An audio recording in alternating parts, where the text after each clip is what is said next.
friendly, yeah. Now I'm jumping out of Bentley, yeah. And I know I know he's mad, he's arguing with me, and he literally swerves over and goes head on at this semi.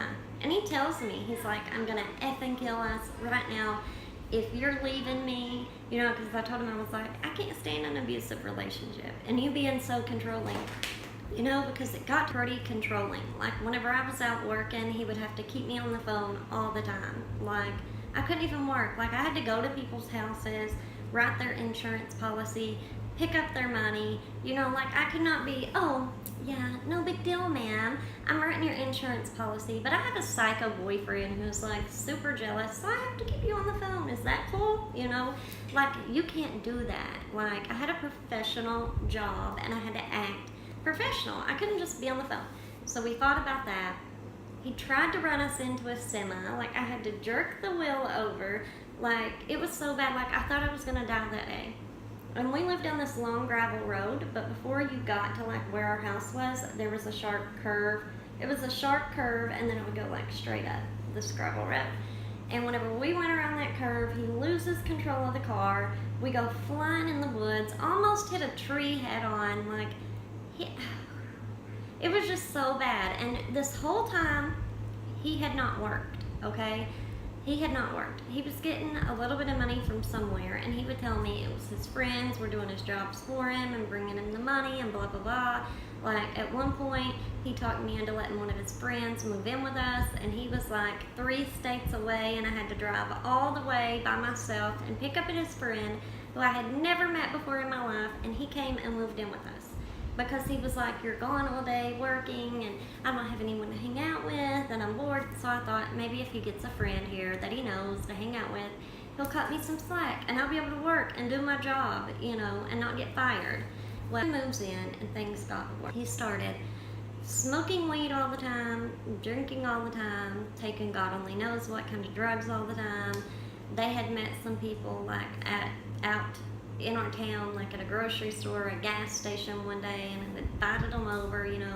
And I had made a couple friends by this time too. I had a couple girlfriends that I had met that lived in the same town as us, out of state, and we had become really, really good friends, you know. And like, this whole time, it was just so, he was so psycho and so possessive, and there are so many stories that I could tell you about the whole entire time we were together, but things got worse, okay? Like, I kept waiting on things to get better, things got worse. Like, I got so depressed because it got to the point where he took my MySpace, he took my phone, he broke my phones all the time. I had to ask him permission. My friend Trevor had moved out of state with us, you know, because this was a big house, and he was staying with us. He kicked Trevor out. He wouldn't let me talk to Trevor anymore. Like, it was so fucked up. Like, the only people I could talk to was one of the girls that I had met in the town. And the only reason I was allowed to talk to her is because he was friends with her boyfriend. Like, it was just so messed up. Like, one night we got in this big fight because I was drinking, you know, and I got to where I was taking antidepressants, you know, because I was so depressed. I couldn't sleep at night. I was scared for my life. You know, it was so bad. Like, it got to where I didn't even know if I wanted to live anymore. It was really an emotional time in my life. This was probably the most traumatic thing. And I went through a lot of traumatic things in my life. Like, I've been through so much that you guys wouldn't even, you would be like, what the hell? Is she lying? Is she telling the truth? Like, I've been through a lot of crap, but this was the most traumatic thing. It screwed me up. To this day, I'm still messed up over everything I went through with this person. I still have anxiety over this person. I've had to change my life completely because of this person. Like, you guys have no idea. We were drinking, and when you know, his friend was there that I told you I went and got. And my beer got empty, so I pick up his beer to, like, take a drink, you know, and Adam's like, you better not effing drink after him, you better not. And I laughed, you know, and I took a drink anyways. He, like, jumps up, smacks me, like, knocks me across the room, and he's like, get your ass upstairs, you know, because, like, our bedroom upstairs was like a loft, kind of, and it overlooked the living room. So I go upstairs, like, I knew not to fight with him, you know, I knew, like, I had learned the hard way, not to fight with him. Well, whenever we moved to this house, I guess he like bought a gun and all kinds of things that I had no idea about, so I end up crying myself to sleep. I'm so upset. I can't call anyone. Sorry. Like I can't call anyone and talk to him about what's going on. His friend clearly would not help me. I go to bed, cry myself to sleep. I wake up in the middle of the night and he is on top of me with a gun to my head. And he's like, tell me the truth about something. And I'm like, what? He was like, did you talk to Steven the other day at the gas station? I'm like, who's Steven? And he's like, it's the guy that works at the gas station right down the road. I'm like, what the hell? I mean, maybe he might have said hi, blah, blah, blah. He's like, you are not allowed to speak to him. You're not allowed to speak to anyone. Any man, if he talks to you, you're supposed to keep your effing mouth shut, not say a word. You're such a whore. Like, he is fighting with me over this. And he tells me that his friend, because his friend had went with me to the gas station a few days prior, his friend tells him that I had talked to this dude in the gas station, like someone who worked at the gas station. Like, how psycho is this? He's on top of me. He tells me he's gonna kill me. And he's like sitting on top of me, like he was that time that he smothered me. I somehow get myself up off of him, from under him. I'm crying my eyes out. I take off running down our stairs. That's like a loft. He's chasing me. Like, I have my hair up and he grabs me by the ponytail and I fly backwards. And at that point, I'm like falling down the stairs and he's pulling me backwards, Well, I guess he like drops his gun and he has to pick it up. And whenever he goes to pick it up, I get away. Like, I take off flying. I picked up a lamp. I threw it to him. I was trying to find my phone, my wallet. He sees my purse before I do. He takes it to the bathroom, pours everything in my purse in the toilet, flushes it. All of my money, my phone, everything, my keys. Like, it was just so messed up. So I'm like, okay, my keys. I can still use my keys to get in my car to leave. All of a sudden, the house goes black, and it's already nighttime. He had, like, cut the breaker box, like, flipped the power off. I was terrified. So I take off running. I'm dressed, like, I think I was wearing, like, a t-shirt and a pair of panties. Like, I had on barely any clothes. I took off running to the neighbor's house. And I was like, oh my God, I don't think anybody lives around here. I think all of these houses are like vacation homes. I found this little trailer down the road. I'm like beating on the door. The guy comes to the door with a gun because it's in the middle of the night and he don't know what the hell's going on. And I tell him like what happened. Like, I had a few bruises on me. Like, he had ended up hitting me on the lip, so my lip was like bleeding. I was a hot mess. I had mascara running down my face. I scared this guy to death. I called my ex. He would not answer the phone. I called Trevor. He wouldn't answer the phone. I called everyone. But it didn't matter. No one could get to me soon enough to help me because I was like an hour and a half to 2 hours away from everyone that I knew. So that guy had called the police. And I'm like, no, don't call the police. He will kill me. He will get away from the police. He is really good at running from the police. They will not be able to help me. The police show up. I was so scared. I was like, when I go back home, I'm going to get murdered. Like, I'm going to be dead. The police asked me a bunch of questions. They go try to find him. He takes off running, hides in the woods. The cops are like, there's not really anything we can do if we can't find him. A bunch of shit. I'm terrified for my life. I've almost died. This man's almost killed me, and there's nothing you can do. I mean, they were like, do you have a friend's house you can stay at? And I'm like, yeah, but they live an hour and a half away. He's like, ma'am, the best thing you need to do is go home, find your keys, get in your car, and leave. I'm like, okay, great. I have to go back. The police had already left. I have to walk home all by myself, which it wasn't very far. I get home. I see his friend, and I'm like, where is Adam? And it's dark still. He's like, I don't know. I think he left. I had to, like, in the dark, try to figure out where my breaker box was, Like, I have no clue where the breaker box is. Finally, I found it. Flipped the power back on. Like, I laid on the bed. I remember crying my eyes out and looking because you could see, like, over the living room and the front door and stuff from, like, my bedroom. I laid on my bed trying so hard to stay awake and keeping my eyes open. I ended up falling asleep, though. But I was trying to, like, watch for him. Like, I was scared to go to sleep because I'm like, what's he going to do? Come in and shoot me? Like, I'm sure he knows the police came. I'm sure he knows I talked to the police. The next morning I wake up and he had like made me pancakes, like went and bought me roses, was like, hey, did you see the police last night?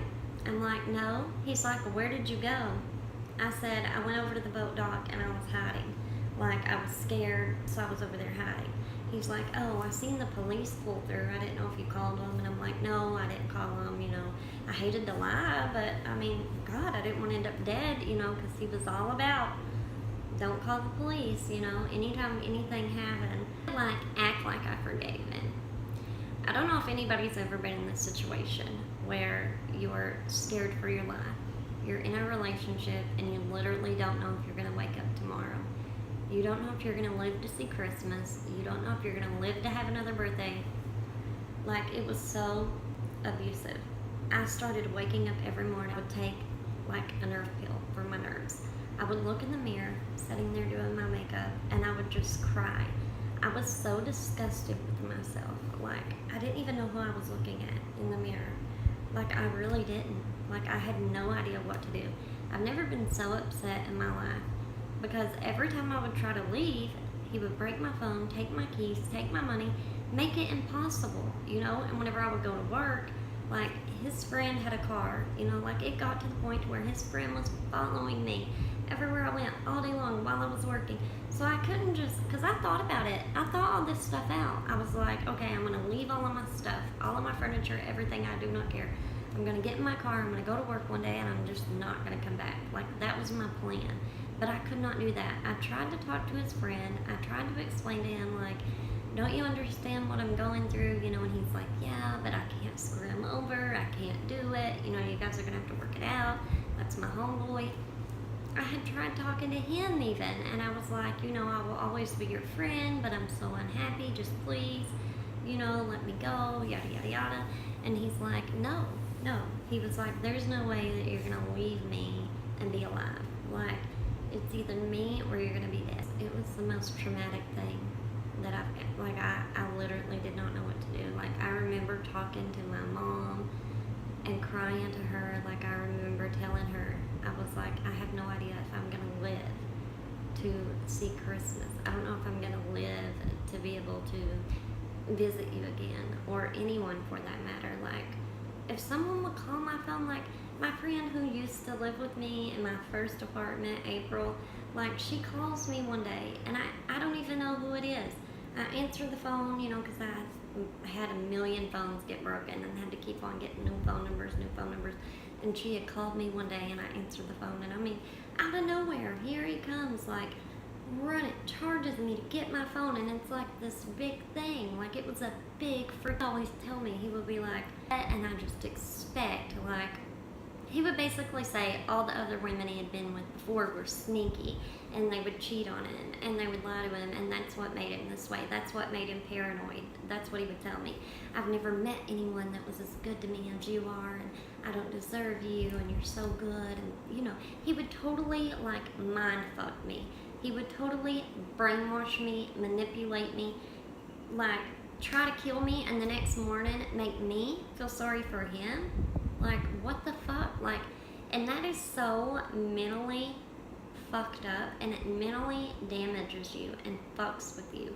Like, you don't even know if what you're hearing and seeing is real. You don't even know who you are. You don't even know what thoughts you're processing. You know? I mean, it was just so bad, and I felt like there was just no way to get away from it. Like, no way possible. Then one night, by some damn miracle, we weren't even fighting this night, but I had a big black eye, like, my lip was busted, I had bruises all the way up and down my arms from a previous fight from a few days ago, whenever this all went down and I finally got away from him. The police come, kick in the door, out of nowhere, in the middle of the night. The police come, kick in the door, I'm freaking out, I'm like, oh my God, you know, what's going on? The police come in, and they're like, set me down, talk to me, they have him in handcuffs, he's like, oh my God, I'm so sorry, blah, blah, blah. The police tell me, they're like, man, this guy has been arrested like 45 times. I'm like, what?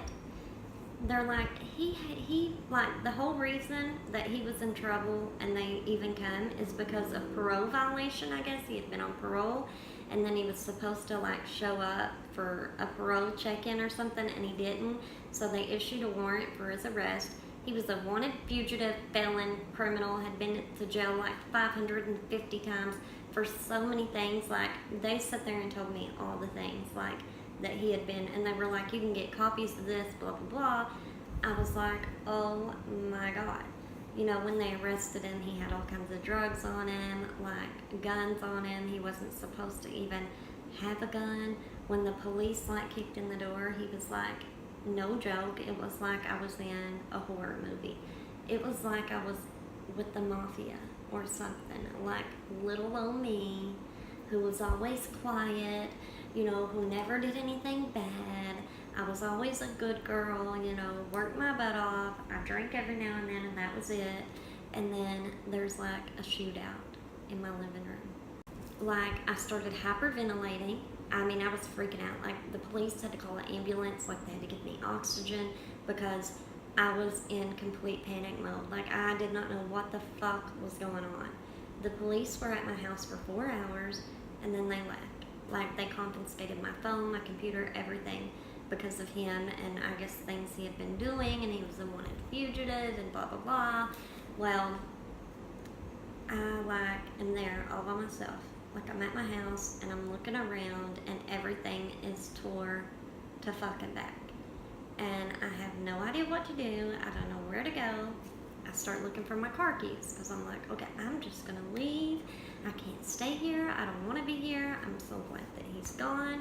You know, like, it was traumatic, the whole process, you know, of them coming and everything that happened, but like, it was God. It was sent from God, because honest to God, I have no idea how else I would have like got away, you know. So that whole thing happening was like a blessing. So finally, you know, I found my car keys and I got away, and I went to my mom's house, and he's tried contacting me. Like, whenever he first went, he tried contacting me so many times and writing me letters, and since then a lot of things have happened. You know, we're still not together. I still try to stay away from him. I don't want anything to do with him, of course, but there have been some really crazy things happen, which maybe I'll do a story time about those in the future. But overall, it's really affected me in the way that I live and the person that I am, and my mindset and my anxiety. Like, it took me 2 years to stop having very bad panic attacks. I could not drive anywhere by myself for the longest time. I still have to sleep with the light on, like I'm a 5-year-old, you know. I still have to go to therapy. I still have to work through this.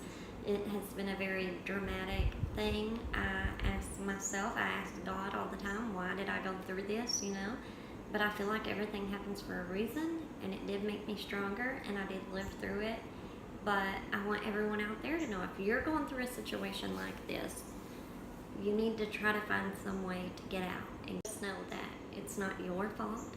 It's nothing that you done. You don't deserve to be treated like that. You don't deserve that lifestyle, because that's what I started thinking. I started thinking that I deserved that. This was normal. I got really depressed about it. Like, I just had all these thoughts going through my head. And everyone was like, oh, it's your fault. It's your fault. You could leave. Why don't you just leave? Why don't you just call the police? But what they didn't understand is I had done that. I had tried that. Like, everything I done, I had tried, you know. Like, this person never left. Like, there was no opening gap for me to just go, you know. And there were just so many things that happened. But if you're going through this situation, do not blame yourself. Try to get help, because nobody needs to go through that. Like, try to ask your neighbors for help. Anybody close to you that you can talk to try to get them to help you. Try to tell them so they can help you, because it's only going to get worse. Like, situations like this, no matter how much you want to believe that it's going to get better, it is never going to get better. I went through this for a year. I'm still going through things with this person, like, all these years later, and this person still pops up here and there, and still harasses me and stalks me and everything, and I'm still learning, like, what I can do to protect myself and to move on. and my mind mentally is still recuperating from going through all this. So I just want you all to know, if you're going through this, to talk to somebody and get help. Like the fight that we got in, the last fight, the really bad one, like I have a scar on my neck. I'm not sure if you guys can see it, but it's like right here, right in here. And that is from him stabbing me. Like literally, I had to go to the hospital. I had to stay in the hospital. Like it was all so bad. And to him, in his mind, you know, because he had wrote me letters from jail and all kinds of things, he was like, I never hurt you that bad. Like, I was better to you than anyone. Like, I was so good to you. Like, you know, he was like, sure, I lost my temper a few times, but I never meant to hurt you. You know, like, I still have scars to this day, like, from the things that this person put me through. And crazy Tiffany, you know, like, whenever she found out we were dating, like, we ended on really bad terms. Like, she tried to be friends with me. She was like, oh, I'm so happy that you guys are dating. Like, there's nobody else that I would rather him be with, and blah, blah, blah, blah, blah. Like, she would call me all the time and, like, try to be my friend. But then towards the end, she was like, oh, he's trying to get back with me. We're sleeping together. And I'm like, I wish you would just take him. I wish you guys would get back together and work things out. Like, I really believe that she is as crazy as he is. I mean, I hate to say that about anyone, but it's just the whole situation. And still throughout these years, they've been like on and off again, on and off again. Well, now, oh my gosh, I totally forgot to add this. Now, this guy, he got out of jail, okay? Like, he's been in and out of jail, like, so many times. Like, he went to jail literally for trying to kill somebody. Like, he put a bomb in one of his baby mama's cars, because he has like 2 baby mamas. Like, he put a bomb in her car. Like, she went to start the car, luckily forgot something in the house, gets out of the house, goes back in, and the car blows up. Like, he went to jail for that, got out. Like, he always gets out. Like, they never keep him for really long, but he has been in jail so many times. But this last time, like, he went on an interstate crime spree, they called it. Like, he went basically state to state to state, breaking in people's houses, robbing them, beating people up, like, really harming people. Like, this person is so psychotic and crazy and a psychopath and a manipulator, and like, it is so scary to me because I live in a constant fear, even still to this day. Like, it is something that I still have to go through with this person, like, all the time. Like, I've moved so many times, like, on social media. Like, that's why I go by Paris. It's because of this person, because they would, like, stalk my social media and make fake accounts and all kinds of things. Besides the fact that people have been calling me Paris since I was young, you know, like, that's just a little nickname that people have always had for me, but like, I can't go by my actual name, you know, because of this person, you know. So I've basically like had to change my name. Like, it is really disturbing. Like, nobody knows what you're going through until you've gone through it. Well, that is it for today's video. I know it was kind of dramatic and sad. It wasn't fun or funny or anything. And I like to keep this channel really happy-go-lucky. I want to make you all laugh and feel comfortable, and this be a place to go to get away from any troubles or issues that you're going through in life. But sometimes the truth is that not everything is happy, and I wanted to share the story in case it'll help somebody else out there who's going through the same situation, and you know you're not alone. I love you guys. Please, if you enjoyed this video, give this video a thumbs up. Even if you didn't like it, give it a thumbs up. I love you all. If you haven't already, smash that subscribe button and turn on the notification bell so you'll be notified every time I make a video like this one. I love you guys, and I will see you in my next video. Blowing smoke, she asked me light a fire like I'm awesome.